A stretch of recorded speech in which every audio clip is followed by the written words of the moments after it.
इसके विषय में गीता में थोड़ा सा अपन चर्चा करते हैं। गीता में जैसा कि लिखा है कि अर्जुन जब मोह ग्रसित हो गया और मोह ग्रसित हो जाने के पश्चात वो धनुष बाण रख करके चुपचाप बैठ गया रथ के पिछले हिस्से में। तो भगवान कहने लगे कि बातें तो ज्ञानियों जैसी करता है। कहता है कि ये सभी मारे जाएंगे और कुछ स्त्रियां जो है अपना सदाचार युक्त जीवन नहीं बिताएंगी, वो नई गृहस्थी बसा लेंगी, इससे बड़ा संकर हो जाएगा और बड़ा संकर होने से गिरेंगे पुरखा उनके जलपिंड क्रिया बिना। तो ऐसी बातें ज्ञानियों जैसी कर रहा है और क्या तू यथार्थ में जानता है? वो कहने लगा अज्ञान के दोष ही ये समय। सबसे पहले तो मुझे ज्ञान बताइए। भगवान श्री कृष्ण से पूछा कि सबसे पहले तो मुझे ज्ञान बताइए, क्योंकि जो भ्रम आता है वो अज्ञान की वजह से ही आता है। यदि ज्ञान हो जाता है किसी चीज का तो हमारा भ्रम निवारण हो जाता है। दूसरी बात, भूला हूं धर्म, धर्म को मैं भूल गया। धर्म किसे कहते हैं मैं जानता ही नहीं। होवेगा जो श्रेय स्थायी कहो सो, इंद्रिया ताहकारी, कैसे मिटेगा भ्रम मोह भारी। और इससे पहले ये भी कहा कि मैं चेला हूं आपका, मैं आपका शिष्य हूं, आज से आप मेरे गुरु हैं या पहले से भी आप मेरे गुरु हैं। तो मैं तो धर्म अज्ञान के दोष ये समय भूला हूँ, धर्म से पूछता हूँ और इंद्रिया जो है दाह के कारण चल रही हूँ। तो कैसे मिटेगा भ्रम, ये सबसे बड़ी बातें हैं। यही 4 प्रश्न गीता के मूल प्रश्न हैं। इन 4 प्रश्नों को हल करने के लिए भगवान श्री कृष्ण जी ने गीता का उपदेश किया। तो आज वास्तव में देखा जाए धर्म सभी भूले बैठे, धर्म किसे है जानते ही नहीं। यदि इतना प्रकांड विद्वान अर्जुन धर्म को भूल सकता है तो मैं तो समझता हूँ आज के समय में अर्जुन जैसे प्रकांड विद्वान तो शायद कहीं मिलेंगे और शायद को हो ही ना। पर जो है उन्होंने धर्म को जान लिया और ग्रहण किया। तो धर्म को जो गीता अध्याय 4 में लिखा कि आती है ग्लानि जब ही भारत में धर्म में अधर्म बल पाता है, लेता हूँ तब जन्म में, कल्याण करने साधु वृत्ति का, विनाश करने असाधु का, स्थायी धर्म बचाने को लेता हूँ जन्म में सदा। तो धर्म की रक्षा कैसे करने के लिए आते हैं? ये अपन ने जो अभी सर्वांग योग पाठ किया है यही धर्म का बीज है। क्योंकि गीता अध्याय 9 में पहले से 30वें श्लोक तक बताया कि इदम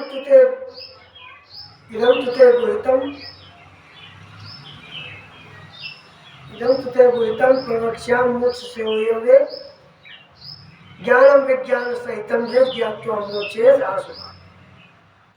राज विद्या राजगुह्यम पवित्र मधुमित्वम प्रत्यक्षावगम्यम धर्मम सुखम अश्रद्धाना पुरुषा धर्मस्य परंतप अप्राप्यमान निवर्तन्ते मृत्यु संसार वस्तु। कहने का मतलब है कि जिसका ज्ञान होने से छूटेगा भवबंध से वो वही ज्ञान विज्ञान कहता हूँ अद्वेष्ट। यानी कि मैं कोई आपसे द्वेष रख करके नहीं, द्वेष रहित हो करके आपसे मैं गुण रहस्य को बताना चाहता हूँ। ऐसा भगवान श्री कृष्ण जी अर्जुन से कहते हैं। राज विद्या राजगुण ये सबसे पवित्र और सबसे श्रेष्ठ ज्ञान है। जिसे इस धर्म में श्रद्धा नहीं है, कहते हैं हे अर्जुन, जिसे इस धर्म में श्रद्धा नहीं है वो मेरी प्राप्ति यानी कि अपने स्वरूप की प्राप्ति, परमात्मा की प्राप्ति के बिना सदा संसार चक्र में घूमते रहते हैं। ऐसा भगवान श्री कृष्ण ने कहा। तो वो यही धर्म का बीज है। इसी धर्म को के लिए संकेत कर रहे हैं भगवान मायानंद जी और कृष्ण जी। इसी बीज को सभी के अंतःकरण में रोपण करने के लिए ये धराधाम पे आए। और जब जब आवश्यकता पड़ती है, मानस में भी कहा गया, जब जब होए धर्म के हानि, बाढ़ई असुर अधम अभिमानी, तब तब प्रभु विविध शरीरा, हर दुख सज्जन के पीरा। तो अब ऐसे में असुरता चाहिए। जैसे मायानंद जी की आरती में, भगवान की आरती में कहा, आसुरता छाई जन में, त्राई त्राई जन बोले। इस प्रकार से तो यहाँ पे धर्म का बीज बताने के लिए सबसे पहले मुमुक्षु ने पहले प्रश्न किया, क्योंकि वहाँ पे ऐसा प्रश्न करने वाला इस समय कोई नहीं था। इसलिए भगवान मायानंद चैतन्य जी ने दोनों ही भूमिकाएं निभाई। सर्वांग योग अध्याय पहले में अपन देखते हैं, अपना जो भी सदगुरु के प्रति हम आदर सत्कार करते हैं वो प्रक्रिया निभाते हुए मुमुक्षु ने प्रश्न किया। इसका शायद कभी कभी भ्रम हो जाता है कि यह प्रश्न गुरु बोले, सिद्धांत सब सुनो, और बात जब मुमुक्षु की है तो गुरु क्या बोले। आचार करके ऐसा सनातन मुमुक्षु ने किया प्रश्न, गुरु बोले। यहाँ पे कभी कभी भ्रांति हो जाती है सब ध्यान में। तो अपन थोड़ा इसको देखते हैं। किया प्रश्न गुरु बोले का अर्थ कहने का सदगुरु का मतलब यहाँ पे ये है कि जो मुमुक्षु ने यह प्रश्न किया, और जब प्रश्न किया तो सदगुरु बोले, क्या बोले, सिद्धांत। तो पहले अपन देख लेते हैं प्रश्न क्या किया। कहे तत्श्रुति वो क्या है, पहला प्रश्न। कहे तत्श्रुति वो क्या है तुम रहता कहाँ, असी कहा जिसे वो क्या, ध्यान में बैठता नहीं, देखना उसको कैसे, जो देखे वह कौन है, जानना चाहता हूँ ये यथार्थ मुझको कहे। यहाँ पे ये 7 प्रश्न मुमुक्षु ने किए। वास्तव में यदि देखा जाए तो प्रश्न एक ही था, वो त्रिपुटी का था, तत्व असि। इसी प्रश्न को सिर्फ मुमुक्षु ने किया। और फुटकर में देखते हैं तो ये 3 प्रश्न है, इनके सहयोगी 4 प्रश्न है। इस प्रकार से जब प्रश्न किया तो सिद्धांत क्या बताया, अपन सर्वांग योग अध्याय 2 में देखते हैं। यह प्रश्न मुमुक्षु का सुन के श्री गुरु कहे लक्ष्य सिद्धांत का। अब वो सिद्धांत की बात कर रहे हैं, यही विज्ञान के लिए, यानी कि प्रायोगिक प्रक्रिया के अलावा अन्य कोई मार्ग नहीं है। इसी के द्वारा हम परमात्मा को देख सकते हैं, जान समझ सकते हैं, और देखने वाला कौन है ये हमें स्पष्ट हो जाता है कि परमात्मा को जो देखे वह कौन है। तो ये बात कही यहाँ पर। तो कहा बतासे अपने आगे रखना भूलना नहीं, क्योंकि विज्ञान पद्धति का एक नियम है कि अपन लोगों ने स्कूल में पढ़ा है, कॉलेज में पढ़ा, वहाँ पे बताया जाता है कि प्रैक्टिकल होगा। तो मास्टर हमें प्रैक्टिकल किस चीज़ पे कराएगा, जिस चीज़ का होगा उस चीज़ को सामने रखना पड़ता है, तभी उस चीज़ की प्रक्रिया हो सकती है। ठीक उसी प्रकार से अध्यात्म में भी योग के लिए प्रयोग और प्रयोग के लिए वस्तु का होना आवश्यक है, और स्वयं साधनों के द्वारा उसे प्रयोग करना होता है। कुछ लोग कहते हैं एक ऐसी विज्ञानशाला है, यहाँ पर तो सभी लोग बैठे हुए बातचीत कर रहे हैं, कोई प्रयोगशाला कैसी हो सकती है, यहाँ पे क्या रासायनिक पदार्थ के लिए कुछ ऐसा है क्या? पर यह नहीं, यहाँ पे पिंड से ब्रह्मांड की स्वयंभू साधनों द्वारा जो एकात्मकता होती है उसके विषय में बताया गया कि बतासे अपने आगे रखना भूलना नहीं, फिर वे सूक्ष्म दृष्टि से देखना, और फिर जब अपन उसको विवेक बुद्धि से देखते हैं और जब उसकी जान पहचान हो जाती है तो हमारा भ्रम समाप्त हो जाता है। तो भगवान कहते हैं अपनी आंखों से देखो, श्री गुरु ने कहा कि अपनी आंखों से देखो, दिखता है पदार्थ ये, ऐसे ही विश्व में सारे रूप का दिखना है। अब ईश्वर देखना शुरू किया, देखते देखते यहाँ से हमने जितना भी देखा आदि मध्य अंत रहित सब दिख ही रहा है। तो ये सब क्या दिखा, हमने जहाँ से देखना शुरू किया और अपने तक घूम करके फिर देखा तो हमें रूप का ही दर्शन हुआ। तो ये अग्नि तत्व का पहला अंग हमारे शरीर में क्रियाशील ज्ञानेंद्रिय चक्षु मन के बैठी, जो हमने आँख से सब जगह रूप का दर्शन किया। अंत में बात ये आई है, अंत के बाद कि नाक से सूंघ के देखो, गंध है इसमें भरा, इसी रीति रखो। रीति शब्द 2-3 बार आया है ग्रंथ में। तो रीति का कहने का तात्पर्य यही था, जैसे कि चौथे अध्याय में आया रीति, दूसरे अध्याय में आया रीति, फिर 5वें अध्याय में आया रीति। कैसे? अकेली वस्तु खाने से दिखेगा तम है भरा, इसी रीति रहे तीनों को सब। उस रीति को अपन देखते हैं, कैसे रीति, क्या रीति बताइए कि अपनी आंखों से देखो, दिखता है पता, ऐसे ही विश्व में सारे लोग, ऐसे का मतलब इसी रीति से।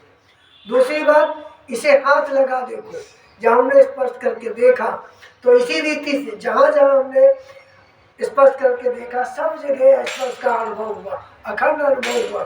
तो इसी रीति से फिर कहा कि इसमें शब्द है स्थायी। अपन बजा के सुनते हैं, शब्द है स्थायी, तो अपन को क्या शब्द आ रहा है? नहीं आ रहा, लेकिन जैसे ही हमने इस पर क्रिया की तुरंत ही शब्द साकार हो गया। ऐसे निराकार था, साकार हो गया। और हमने जहाँ कहीं भी हमने ठोक बजा के देखा, उसके ध्वनि के शब्द के भेद प्रकार हो सकते हैं, ठन ठन खट खट फट फट आदि सब हो सकते हैं, परंतु वास्तव में शब्द सभी जगह है। तो हमने इसी रीति से देखा, जैसे हमने शुरुआत किया था, यहाँ से करना शुरू किया, यहाँ से करना शुरू किया, सभी जगह अखंड देखा। तो हमने ये रूप भी अखंड दिखा, स्पर्श भी अखंड दिखा और इसमें शब्द भी अखंड दिखा। अब अपन देखते हैं, जीभ से ये लगा देखो, वस्तु में कुछ स्वाद है, ऐसे ही विश्व में है रस भाव भरा हुआ।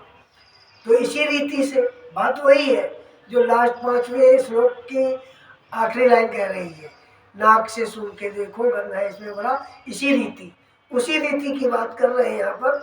जीभ से ये लगा देखो, वस्तु में कुछ स्वाद है, इसी रीति से देखो। यहाँ पे जैसे हमने देखा, ये रीति यहाँ पे सब जगह ये प्रक्रिया अपनानी पड़ेगी।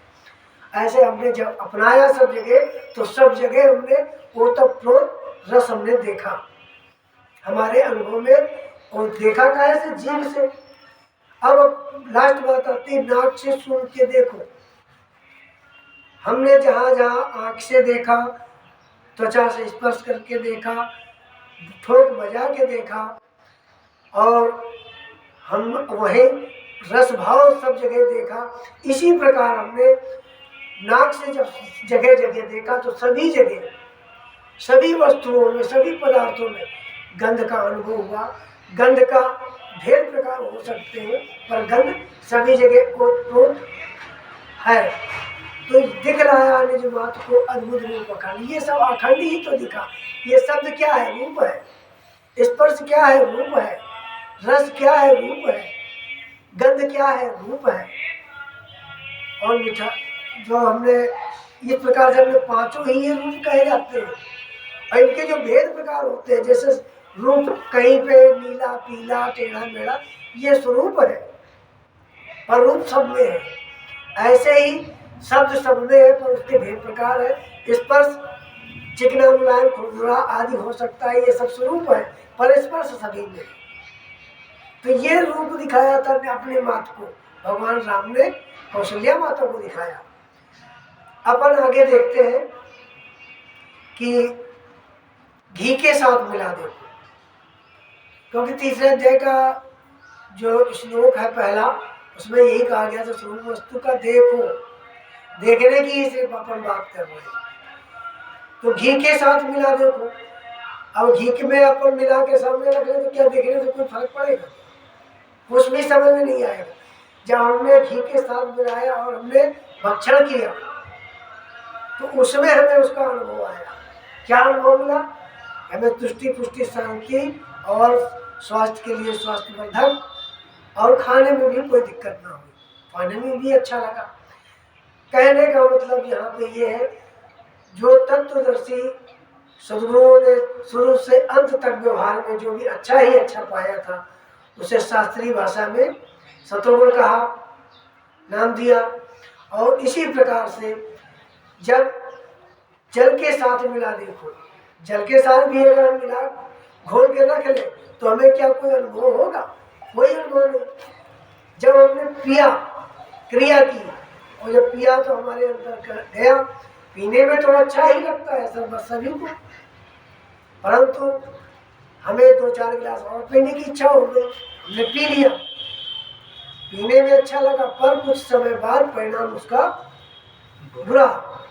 जब परिणाम बुरा लगा तो जो चीज व्यवहार करने में अच्छी और उसका परिणाम बुरा हो, उसे तमय तत्वदर्शी ऋषियों ने उसको शास्त्रीय भाषा में रजोगुण नाम दिया। इसी प्रकार से अकेली वस्तु खाने से दिखेगा तब है बना। अब अकेली वस्तु यदि आप खाएंगे, जैसे अपन ये बतासे है या मिश्री है, खाते जिनके दांत नहीं है उनको तो मसूड़े छिल जाएंगे, और अगर खा भी गए किसी प्रकार से तो अंदर गए, 150 ग्राम हमने खा लिया तो अंदर जाकर के अपनी आंतों में भले ही हमने 2-3 दिन से पानी ना पिया हो, पर हथेलियों में कुछ ना कुछ नमी तो रहती है। उसमें जब गई तो उसमें जो है घर्षण हुआ, तो हुआ क्या, कुछ समय बाद सर दर्द करने लगा, चक्कर आने लगा, पेट में जलन होने लगी और घुटनों में, जोड़ों में दर्द होने लगा। तो कहने का तात्पर्य यहाँ पे ये है कि जिस वस्तु का प्रयोग के परिणाम से लेकर अंत के परिणाम तक जब बुरा ही बुरा अनुभव आए, किसी भी व्यक्ति, वस्तु और स्थान का संग करने, उसे तमोगुण गुण कहते हैं।